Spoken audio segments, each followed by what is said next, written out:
Hey guys, welcome back to this video. इस video पे हम 18 इलेक्ट्रॉन रूल को स्टडी करने वाले for BSc third year chemistry. तो ये आपके ऑर्गेनोमेटेलिक केमिस्ट्री के इंपॉर्टेंट क्वेश्चंस की सीरीज चल रही है। तो इस वीडियो पे हम सेकंड क्वेश्चन के साथ डील करने वाले, जिसमें आपका बताया गया डिस्कस द 18 इलेक्ट्रॉन रूल। तो 18 इलेक्ट्रॉन रूल क्या होता है, कैसे हम निकालते हैं, क्या फॉर्मूला रहता है, क्या एप्लीकेशंस लिमिटेशंस आप लिख सकते हो इस पे। तो इस वीडियो पे हम डिटेल पे देखेंगे। इससे प्रीवियस वीडियो पे हमने इंपॉर्टेंट क्वेश्चंस को देखा था। तो ये आपके टोटल 6 इंपॉर्टेंट क्वेश्चंस है ऑर्गेनोमेटेलिक केमिस्ट्री के।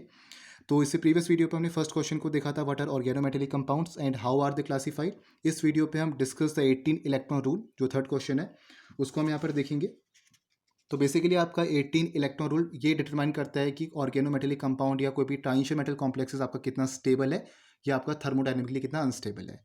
तो 18 इलेक्ट्रॉन रूल से आप ये प्रेडिक्ट कर सकते हो the stability of the organometallic compound and of the transition metal complexes. तो सिंपल डेफिनेशन आप ये लिखोगे कि 18 electron rule is used to predict the stability of an organometallic compound and of the transition metal complexes. क्या state करता है आपका 18 electron rule?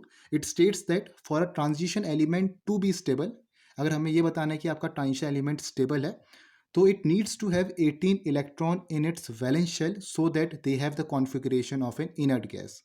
अगर हमें किसी भी ट्रांजिशन एलिमेंट को ये बताना है कि आपका स्टेबल है, तो उसके वैलेंस शेल पे, उसके आउटर मोस्ट शेल पे आपके 18 इलेक्ट्रॉन होना नेसेसरी है, सच दैट कि आपके वो इनर्ट गैस या नोवल गैस कॉन्फ़िगरेशन को यहाँ पर अटेन करते। तो अगर आपका ऐसा होता है, वैलेंस शेल पे आपके 18 इलेक्ट्रॉन्स होते हैं, तो वो कॉम्प्लेक्स आपका यहाँ पर थर्मोडायनेमिकली स्टेबल माना जाएगा।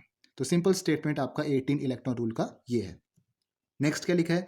The compounds with 18 electron around their central metal atom are often relatively more stable than the others. वो कंपाउंड्स जिसमें आपके सेंट्रल मेटल एटम के अराउंड 18 इलेक्ट्रॉन्स होंगे, तो वो आपकी relatively मोर स्टेबल है देन अदर कोऑर्डिनेशन कंपाउंड्स। अब आता है आपका फॉर्मूला फॉर 18 इलेक्ट्रॉन रूल। तो वैसे तो आपके डिफरेंट डिफरेंट फॉर्मूलेस होते हैं 18 इलेक्ट्रॉन रूल के, जिससे छोटे फॉर्मूलेस भी होते, लेकिन कुछ ऐसे टिपिकल कोऑर्डिनेशन कॉम्प्लेक्सेस होते हैं जहाँ पर आप उन छोटे फॉर्मूलेस से आप 18 इलेक्ट्रॉन रूल को डिटरमाइन नहीं कर पाओगे। तो ये फॉर्मूला आपका सही रहेगा और मेरी भी रिकमेंडेशन यही रहेगी कि आप इस फॉर्मूले पे आप स्टिक रहो। ये आपका वैसे थोड़ा सा लंबा फॉर्मूला है, लेकिन किसी भी अगर आपको कोई टिपिकल कोऑर्डिनेशन कॉम्प्लेक्स ही मिल गया तो उससे भी आप वहाँ पर ये जो फॉर्मूला है वहाँ पर अप्लाई कर सकते हो ईजिली। तो क्या कहते हैं आपका ये फॉर्मूला?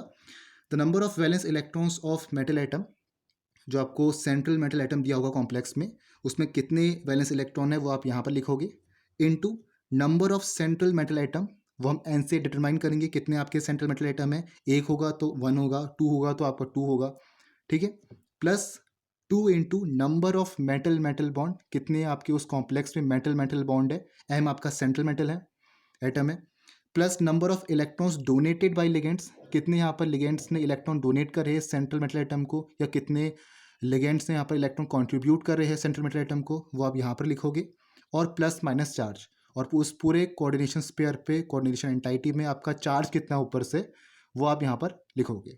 अब प्लस माइनस चार्ज आपका इसलिए लिखा है क्योंकि अगर आपके कोऑर्डिनेशन स्पेयर पे, जैसे फॉर एग्जांपल -3 चार्ज है एक पूरे स्पेयर पे, तो यहाँ पर आप +3 लिखोगे। और अगर आपके कोऑर्डिनेशन स्पेयर पे ऊपर से +3 चार्ज है, मतलब अगर पॉजिटिव है, तो यहाँ पर आप -3 करके लिखोगे। तो उल्टा आप लिखोगे, अगर आपके स्पेयर पे प्लस करके चार्ज है तो यहाँ पर माइनस लिखोगे, और अगर आपके कोऑर्डिनेशन स्पेयर पे माइनस करके चार्ज है तो आप यहाँ पर प्लस लिखोगे। अगर ऊपर +2 चार्ज है तो यहाँ पर -2 लिखोगे, अगर आपका -2 चार्ज है तो यहाँ पर आप +2 लिखोगे। बस आपको इतना समझना है यहाँ पर। और चार्ज आपका बता रहा है कि पूरे कोऑर्डिनेशन स्पेयर में आपका कितना चार्ज है, ठीक है। और ये किसके इक्वल होना चाहिए? 18 इंटू एन। एन अगेन आपका number of central metal atom है। अगर 1 होगा तो 18 इंटू 1 होगा, और अगर 2 होगा तो 18 इंटू 2 होगा। तो इस तरीके से आप यहाँ पर लिखोगे। तो ये फॉर्मूला होता है आपका 18 इलेक्ट्रॉन रूल का। अब 2-3 एग्जाम्पल्स यहाँ पर लेते हैं। तो हमारे पास यहाँ पर ये एक कॉम्प्लेक्स हमें दे रखा है, कोऑर्डिनेशन कॉम्प्लेक्स। हमें यहाँ पर इसमें 18 इलेक्ट्रॉन रूल अप्लाई करना है और बताना है कि कॉम्प्लेक्स आपका स्टेबल है या नहीं है। तो इसमें अगर हम देखें इस फॉर्मूले के हिसाब से, तो क्या लिखा है आपके पास? Number of valence electrons of metal atom. तो कितने वैलेंस इलेक्ट्रॉन्स हैं आपके मेटल एटम के? अगर हम मैग्नीज की बात करें तो मैग्नीज पे आपके 7 वैलेंस इलेक्ट्रॉन्स होते, ठीक है। और into number of central metal atom, central metal atom अगर हम देखें तो एक ही आपके पास मैग्नीज, तो इंटू 1, तो एन इक्वल्स टू 1 ही होगा। Plus 2 into number of metal metal bond, कितने मेटल मेटल बॉन्ड है? एक ही है आपके पास सेंट्रल मेटल, तो हम इसको 0 लिखेंगे कि आपका कोई भी यहाँ पर number of metal metal bond अगर हम देखें तो वो आपका कुछ नहीं है इस कॉम्प्लेक्स में, तो वो 0 के इक्वल होगा, ठीक है। तो 2 इंटू 0 आपका 0 ही रहेगा। प्लस देखो number of electrons donated bye ligands. अब ये आपका जो कार्बोनिल ग्रुप है ये आपका एक न्यूट्रल लिगेंड है, और आपको एक बात ध्यान देनी है कि जो न्यूट्रल लिगेंड्स होते हैं वो आपके 2 इलेक्ट्रॉन्स डोनेट करते हैं सेंट्रल मेटल एटम को। तो यहाँ पर आप क्या लिखोगे 2 इंटू, और कितने कार्बोनिल ग्रुप है 6 है, तो 2 इंटू 6। क्लियर हो गया। एक आपका जो कार्बोनिल ग्रुप है वो आपके 2 इलेक्ट्रॉन्स को डोनेट कर रहा है इस सेंट्रल मेटल एटम को, और टोटल आपके 6 है, तो 2 इंटू 6 आप लिखोगे। ठीक है, तो number of electrons donated bye ligands क्या आ गया 2 इंटू 6, और देन आपका चार्ज है। अब इसमें चार्ज देखो तो कितने आपके कोऑर्डिनेशन पेयर पे +1 चार्ज है, तो मैंने कहा कि इसमें आप जब लिखोगे तो इसमें अपोजिट करके लिखोगे, दैट मीन्स -1 करके, तो 2 इंटू 6 -1 आ गया। ठीक है, और किसके इक्वल होगा आपका 18 इंटू एन।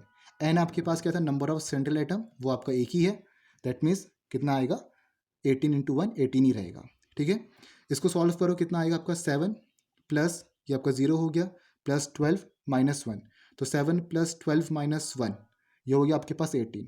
तो ये आपका 18 के इक्वल आ रहा है, तो अगर आपके 18 के इक्वल ये आएगा तो ये आपका जो कॉम्प्लेक्स है ये आपका स्टेबल रहने वाला है। ठीक है, तो इतना आपको करना है। नेक्स्ट क्वेश्चन देख लेते। एक और हमें यहाँ पर कॉम्प्लेक्स दिया है eta5C5H5, ये पूरा कॉम्प्लेक्स आपको दिया है FeCO2Cl। eta5 जो आपको दिख रहा है ये आपको हेप्टिसिटी बता रहा है कि इसकी जो हेप्टिसिटी है वो आपकी 5 है। तो अगेन इसमें हम यही फॉर्मूला अप्लाई करेंगे, फॉर्मूला फॉर 18 इलेक्ट्रॉन रूल। तो इसमें अगर हम देखें तो पहला क्या लिखा है आपका number of valence electron of metal atom. तो इसमें आपके जो मेटल आइटम है वो आपका आयरन है, तो आयरन पे आपके वैलेंस इलेक्ट्रॉन कितने होंगे 8 होंगे। ठीक है, तो 8 आपके पास आयरन पे वैलेंस इलेक्ट्रॉन्स हो गए, इनटू कितने आपके पास है number of central item n, वो आपके पास एक ही है सेंट्रल मेटल आइटम, तो 8 इंटू 1 ही रहेगा, plus 2 into number of metal metal bond. तो मेटल मेटल बॉन्ड देखे तो एक ही आपका सेंट्रल मेटल है, दैट मीन्स 2 इंटू 0। ठीक है, कोई भी आपका यहाँ पर मेटल मेटल बॉन्ड नहीं है तो 0 आएगा। फिर देखो plus number of electrons donated bye क्या लिगेंड्स। तो यहाँ पर ध्यान से देखो, यहाँ पर आपके पास ईटा की पावर 5 है, मतलब यहाँ पर 5 जो इलेक्ट्रॉन्स है 5 इलेक्ट्रॉन्स डोनेट करें यहाँ पर C5H5 ने, किसको आपके सेंट्रल मेटल एटम को। तो अगर हेप्टिसिटी 5 है दैट मीन्स यहाँ पर आपका 5 आएगा नंबर ऑफ इलेक्ट्रॉन्स इस केस के लिए, प्लस कार्बोनिल ग्रुप आपके क्या कहा था मैंने कि आपके जो न्यूट्रल लिगेंड्स होते हैं आपके 2 इलेक्ट्रॉन्स डोनेट करते हैं, तो +2 इंटू 2 कार्बोनिल ग्रुप्स है तो 2 इंटू 2 आ गया, और क्लोरीन आपका 1 इलेक्ट्रॉन्स डोनेट करेगा आयरन को तो +1 हो गया। ठीक है, तो इसमें जो आपका number of electrons donated bye ligands वो क्या आ गया 5, यहाँ से 5 प्लस 2 इंटू 2, और क्लोरीन एक करेगा तो आपका +1 आ जाएगा। ठीक है, अब कोई भी चार्ज नहीं है आपके कोऑर्डिनेशन पेयर पे, तो चार्ज आपका 0 होगा, तो उसको मैंने इंक्लूड यहाँ पर नहीं करा हुआ है। ये किसके इक्वल था 18 के इक्वल था, 18 इंटू एन के, और एन आपके पास अभी आयरन 1 ही है, दैट मीन्स 18 इंटू 1 18 ही रहेगा। ठीक है, अब इसको सॉल्व करके हमें देखना है कि आपका ये 18 के इक्वल आ रहा है नहीं आ रहा है। 18 के इक्वल आएगा तो ये आपका जो कॉम्प्लेक्स होगा ये आपका थर्मोडाइनमिकली स्टेबल होने वाला है बाय 18 इलेक्ट्रॉन रूल। तो सॉल्व करोगे तो ये आपका 18 के इक्वल ही आ रहा है, तो 18 equals to 18, that means the complex is stable. एक और देखते FeCN6, और इसका जो आपको चार्ज दिया कोऑर्डिनेशन पेयर पर 3- है। तो इसमें अगर हम देखें तो आपके पास आयरन के पास जो वैलेंस इलेक्ट्रॉन है वो आपके पास 8 है। ठीक है, आयरन आपके पास नंबर ऑफ एटम्स देखिए सेंट्रल मेटल एटम तो आपका 1 ही है, तो 8 इंटू 1 हो गया, +2 इंटू देन क्या था number of metal metal bonds, तो number of metal metal bonds आपके इसमें 0 है, तो 2 इंटू 0 0 ही हो जाएगा। देन क्या लिखा है देखो, देन है आपका यहाँ पर number of electrons donated bye ligands. Ligands यहाँ पर कितने इलेक्ट्रॉन्स यहाँ पर डोनेट करें, तो आपके पास यहाँ पर 6 सनाइड है, एक सनाइड आपका -1, एक चार्ज आपका यहाँ पर इलेक्ट्रॉन्स डोनेट करेगा आयरन को, तो 1, और इंटू CN 6 है, तो 1 इंटू 6, और आपके पास जो चार्ज है वो कितना है -3, तो इसका अपोजिट हम लिखेंगे +3, किसकी इक्वल है 18 की इक्वल है। सॉल्व करोगे तो 17 आएगा, और ये आपका इसके इक्वल नहीं आ रहा है RHS के, दैट मीन्स ये जो कॉम्प्लेक्स है ये आपका स्टेबल नहीं है, इट इज़ अनस्टेबल कॉम्प्लेक्स। ठीक है, तो इस तरीके से आप यहाँ पर 18 इलेक्ट्रॉन रूल अप्लाई करोगे। नेक्स्ट आप इसमें लिख सकते हो वो है लिमिटेशंस ऑफ 18 इलेक्ट्रॉन रूल। अब कुछ आपके ऐसे कॉम्प्लेक्स होते हैं जो आपके 18 इलेक्ट्रॉन रूल को यहाँ पर फॉलो नहीं करते हैं। तो सबसे पहली लिमिटेशन है आपका 16 इलेक्ट्रॉन कंपाउंड्स, वो एलिमेंट्स जिससे आपके कंपाउंड्स जो आपके 16 इलेक्ट्रॉन कंपाउंड्स हैं वो फॉर्म करते हैं, वो आपके यहाँ पर इस 18 इलेक्ट्रॉन रूल को फॉलो नहीं करते। तो क्या लिखा था, main group which do not follow this rule are those compounds which are called 16 electron compounds. तो जो आपके मेन ग्रुप के एलिमेंट्स है जिससे आपके कंपाउंड्स फॉर्म होते हैं वो आपके 16 इलेक्ट्रॉन कंपाउंड्स होते हैं और आपके इस रूल को यहाँ पर फॉलो नहीं करते क्योंकि उनके वैलेंस शेल पे आपके 16 इलेक्ट्रॉन्स यहाँ पर रहते हैं। जैसे आपके लो स्पिन वाले जो आपके स्क्वायर प्लेनर कॉम्प्लेक्सेस होते हैं वो आपके 16 इलेक्ट्रॉन रूल को फॉलो करते हैं, वहाँ पर आपके 18 इलेक्ट्रॉन्स वैलेंस शेल पे यहाँ पर नहीं रहते। तो ये भी बात आपको यहाँ पर पता होनी चाहिए। नेक्स्ट लिखा था low spin 16 electron compounds are relatively more stable. जो आपके लो स्पिन 16 इलेक्ट्रो कंपाउंड्स है आपके ज़्यादा स्टेबल है due to their low energy bonding orbitals due to which they do not follow this rule.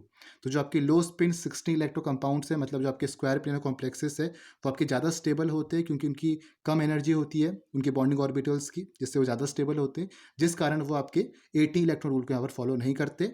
तो आपके जो स्क्वायर प्लेनर कॉम्प्लेक्सेस होते हैं दे do not follow the 18 electron rule, वो कौन सा रूल फॉलो करते हैं? 16 इलेक्ट्रॉन रूल। ठीक है, तो ये चीज़ आपको पता होनी चाहिए। आपकी पहली लिमिटेशंस है that is the 16 electron compound. Second आता है आपका बल्की लिगेंड्स।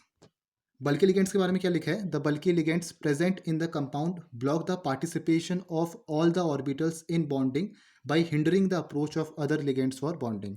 तो आपके जो बल्की लिगेंड्स प्रेजेंट होते हैं मेटल कॉम्प्लेक्सेस में, ट्रांजिशन मेटल कॉम्प्लेक्सेस में, तो वो आपकी हिंड्रेंस प्रोड्यूस करते हैं दूसरे ऑर्बिटल्स के लिए जो वहाँ पर बॉन्डिंग में पार्टिसिपेट कर रहे हैं। तो बल्की लिगेंड्स भी आपका एक फैक्टर है जो आपके 18 इलेक्ट्रॉन जो आपकी लिमिटेशंस में आता है 18 इलेक्ट्रॉन रूल के। थर्ड है आपका high spin compounds.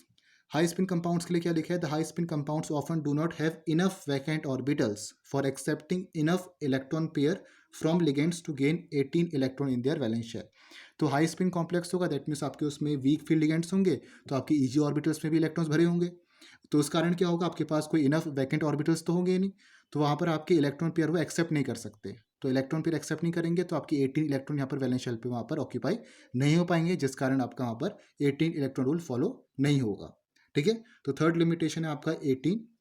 Third limitation आपकी 18 इलेक्ट्रॉन रूल की क्या है? High spin compounds. फोर्थ क्या है? Other block elements. Other block elements में क्या लिखा है? This rule is only applicable to transition elements and can not be applied to find the stability and reactivity of elements of s and p block. ये rule आपका बस transition element जिसमें आपके D electrons है उन्हीं के लिए आपका ये एप्लीकेबल है। एस ब्लॉक और पी ब्लॉक के लिए जो आपके मेन ग्रुप के एलिमेंट्स है उनके लिए आपका एप्लीकेबल नहीं है क्योंकि इन पे आपके डी ऑर्बिटल्स नहीं होते। यहाँ तक कि आपके एफ ऑर्बिटल्स, एफ आपके जो एफ ब्लॉक के एलिमेंट्स होते हैं उनके लिए भी आपका ये जो 18 इलेक्ट्रॉन रूल है ये आपके एप्लीकेबल नहीं है। ये बस आपका ट्रांजिशन एलिमेंट्स के लिए ही ये रूल एप्लीकेबल है। मेन ग्रुप और एफ ब्लॉक एलिमेंट्स के लिए ये आपका रूल एप्लीकेबल नहीं है क्योंकि वहाँ पर आपके वैलेंस शेल पे 18 इलेक्ट्रॉन्स ऑक्यूपाई नहीं हो पाएंगे। मेन ग्रुप की बात करें एस और पी ब्लॉक्स में तो इसमें डी ऑर्बिटल ना होने के कारण they will not follow the 18 electron rule. Next ये है वो इलेक्ट्रॉन जहाँ पर आपको 17 इलेक्ट्रॉन्स मिल रहे वैलेंस शेल पे। जब आप 18 इलेक्ट्रॉन को अप्लाई करोगे 18 इलेक्ट्रॉन रूल को, अगर आपको यहाँ पर 17 इलेक्ट्रॉन स्पीसीज मिलेंगे they will behave as an oxidising agent. वो आपके ऑक्सीडाइजिंग एजेंट की तरह बिहेव करेंगे, मतलब दूसरों को ऑक्सीडाइज कर देंगे लेकिन खुद आपके रेड्यूस हो जाएंगे since it is 1 electron less to acquire 18 electron. अगर हम यहाँ पर देखें 70 इलेक्ट्रॉन है तो आपके एक इलेक्ट्रॉन कम है 18 इलेक्ट्रॉन को ऑक्यूपाई करने पे। अगर 80 इलेक्ट्रॉन हो जाता तो आपका ये स्टेबल हो जाते। तो यहाँ पर क्या होगा? आपका इलेक्ट्रॉन का गेन होगा, दैट मीन्स ऑक्सीडेशन होगा इन स्पीसीज का, तो they will act as an oxidising agent. ठीक है, क्योंकि यहाँ पर अभी आपके 17 इलेक्ट्रॉन है तो आपके 18 इलेक्ट्रॉन से एक कम है। ठीक है, तो 18 इलेक्ट्रॉन से एक कम है तो ऐसे केस में क्या होगा? इलेक्ट्रॉन्स का गेन होगा, तभी तो आपके 18 इलेक्ट्रॉन बनेंगे। तो ऐसे केस में आपका ऑक्सीडेशन होने वाला है। ठीक है, देन आपके सेकंड स्पीसीज आते हुए 19 इलेक्ट्रॉन स्पीसीज, जहाँ पर आपके वैलेंस शेल पे 19 इलेक्ट्रॉन्स आ जाते हैं तो वो आपके रेड्यूसिंग एजेंट की तरह बिहेव करेंगे। यहाँ पर आपके 18 इलेक्ट्रॉन से एक ज़्यादा है, it is 1 electron more than 18 electron, तो यहाँ पर क्या होगा? इलेक्ट्रॉन का लॉस होगा। 19 से एक कम करेंगे दैट मीन्स रिडक्शन होगा, लॉस ऑफ इलेक्ट्रॉन आप मतलब आपका रिडक्शन होगा। तो 90 इलेक्ट्रॉन से एक कम होगा तभी आपका 18 इलेक्ट्रॉन अचीव होगा। तो ऐसे वाले जो स्पीसीज है वो आपके रेड्यूसिंग एजेंट की तरह यहाँ पर बिहेव करेंगे, दूसरों को आपके रेड्यूस करा देंगे, खुद आपके ऑक्सीडाइज हो जाएंगे। तो इस तरीके से आपका यहाँ पर काम चलेगा। ठीक है, तो यहाँ पर आपको समझना है जो 70 इलेक्ट्रो स्पीसीज है वो आपके ऑक्सीडाइजिंग एजेंट की तरह बिहेव करते हैं, जो आपके 90 इलेक्ट्रो स्पीसीज है वो आपके रेड्यूसिंग एजेंट की तरह यहाँ पर बिहेव करते हैं। नेक्स्ट आता है आपका एप्लीकेशन ऑफ 18 इलेक्ट्रॉन रूल। कुछ आप एप्लीकेशन यहाँ पर लिख सकते हो, जैसे आपका ये हेल्प करता है आपके ऑर्गेनोमेटेलिक कंपाउंड्स की स्टेबिलिटी को प्रेडिक्ट करने पे, आपके ट्रांजिशन एलिमेंट्स की रिएक्टिविटी को प्रेडिक्ट करने पे, use to predict the formulas of various complex compounds specially organometallic compounds. Complexes जो आपके ऑर्गेनोमेटेलिक कंपाउंड्स होते हैं उनके फॉर्मूलाज को प्रेडिक्ट करने पे आपका हेल्प करता है। देन लिखा है use to predict the existence of metal metal bond in any element. तो किसी कॉम्प्लेक्स में आपका मेटल मेटल बॉन्ड है या नहीं है उसको डिटरमाइन करने पे भी आपका ये हेल्प करता है। वो आप इस फॉर्मूले से निकाल सकते हो, n equals to n into 18 minus a upon 2, जहाँ पर n आपके पास number of metal atoms in a complex है और a आपके पास होता है टोटल वैलेंस इलेक्ट्रॉन्स। तो इस फॉर्मूले से आप बता सकते हो कि किसी भी एलिमेंट में आपका मेटल मेटल बॉन्ड्स एग्जिस्ट कर रहा है या नहीं कर रहा है। तो ये कुछ एप्लीकेशन है 18 इलेक्ट्रॉन रूल का। ठीक है, तो इस वीडियो पे हमने 18 इलेक्ट्रॉन रूल को डिटेल में डिस्कस किया है। तो ये सब चीज़ें आप लिख सकते हो अगर आपका ये क्वेश्चन एग्जामिनेशन पे आया तो। नेक्स्ट वीडियो पे हम बाकी क्वेश्चन को भी देखेंगे। तो hope you like this video. मिलेंगे नेक्स्ट वीडियो पे। Thank you for watching this video.